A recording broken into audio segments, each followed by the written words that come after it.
Meme से मोहब्बत, क्या ये ड्रामा एक मास्टरपीस है? क्योंकि इस ड्रामे के अंदर अहद रजा मीर और साथ उसके दनानीर काम कर रही हैं, तो इन दोनों की फैन फॉलोइंग काफी ज्यादा है। अगर हम अहद रजा को देखें तो एनी वफा के बाद उसने काफी फेम हासिल किया, और अगर मैं ये कहूं कि पाकिस्तान के टॉप 10 अच्छे एक्टर्स में से उसका शुमार होता है तो ये गलत बात नहीं होगी। और वैसे भी कुछ अरसे के बाद वो बड़ी स्क्रीन के ऊपर आए हैं तो लोग उनको देखना चाह रहे हैं। साथ अगर हम दनानीर की बात करें, एक तो उसका नाम बड़ा मुश्किल है, उसने भी कम उम्री में काफी पॉपुलैरिटी कमा ली है, और जो रोल वो इस ड्रामे के अंदर प्ले कर रही है वो उसके ऊपर सूट भी करता है। पहले भी बहुत से ऐसे ड्रामाज हैं, खासतौर पर जो रिसेंटली उसके 2-3 ड्रामे थे उसके अंदर भी उसने यही रोल प्ले किया था, क्योंकि वो है ही बड़ी एक फनी सी और बड़ी क्यूट प्यारी सी बच्ची है, तो उसके ऊपर ये वाले रोल सूट करते हैं। तो बड़ा अच्छा लग रहा है इस ड्रामे के अंदर भी। लेकिन मैं ये कहूँ कि जो रोशी वाला ये रोल इसके अंदर प्ले कर रही है, मेरे ख्याल में बहुत अच्छा परफॉर्म कर रही है, लेकिन कहीं ना कहीं जाकर थोड़ा ओवर स्मार्ट बनने की कोशिश कर रही है। मतलब कि ओवर एक्टिंग भी कुछ सीन ऐसे हैं जिसमें मैंने उनकी देखी है। ये कॉमन चीज है कि जब आपको कोई इस तरह का कैरेक्टर दिया जाता है कि इसको आपने अच्छे से परफॉर्म करना है, तो वहां जाकर कहीं ना कहीं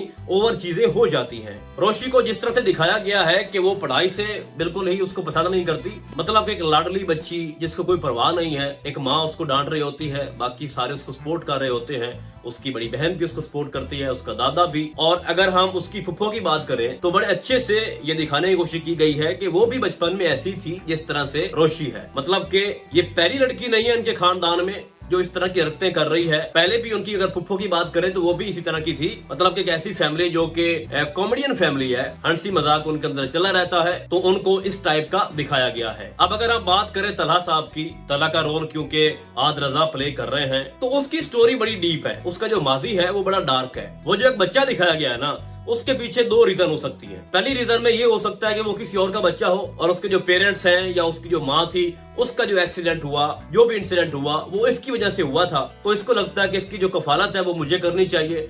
और चूंकि वो इंसिडेंट बहुत ज्यादा एक खौफनाक था, तो उस वाकये की वजह से इस बच्चे की जो दिमागी हालत है वो ठीक नहीं है, वो एबनॉर्मल है। एक तो रीजन ये है जो कि मुझे एक कमजोर रीजन लग रही है। अब जो मुझे लगता है कि ये बच्चा इसी तला का है, इसकी पहले ही शादी हो चुकी होगी और उसके बाद किसी एक्सीडेंट में इसकी बीवी चल बसी, और वो इंसिडेंट भी उसी तरह बड़ा एक खौफनाक था जिस वजह से उसके बेटे के ऊपर बड़ा बुरा असर पड़ा, और उसने अपनी माँ को जिस हालत में लास्ट टाइम देखा होगा, तो उसके बाद वो बेचारा साइको टाइप का हो गया है। उसको कुछ समझ नहीं है, ना उसको दोस्त अच्छे लगते हैं, ना उसको खेलना पसंद है, तो बाकियों से अलग है। जिस तरह से बार बार उसकी शिकायत भी आ रही है उसके स्कूल से, तो उसको लेके तला साहब बड़ा डिस्टर्ब है, बड़ा परेशान रहते हैं, और उसके वाले साहब उसको बार बार कह रहे हैं कि हमें चाहिए अब एक लड़की जो कि इस घर के अंदर रौनक लेके आए। बाकी साथ आपको ये दिखाया जाता है कि उसके एक मंगेतर भी है जिसने उसके साथ ब्रेकअप कर लिया, और उसको लेके भी वो काफी परेशान है। तो असल में चाहिए उनको एक ऐसी लड़की जो उनकी जिंदगियों में एक रौनक लेके आए। तो रोशी से बेटर मुझे नहीं लगता कि कोई और लड़की होगी। तो जिस तरह से आपको दिखाया जाता है कि अब स्टोरी जो है वो बाकायदा तौर पर स्टार्ट हो चुकी है। रोशी के वाले साहब मिलवाने आते हैं तला से अपनी बेटी को। वहां पर एक सीन था जो मुझे बहुत ही अच्छा लगा,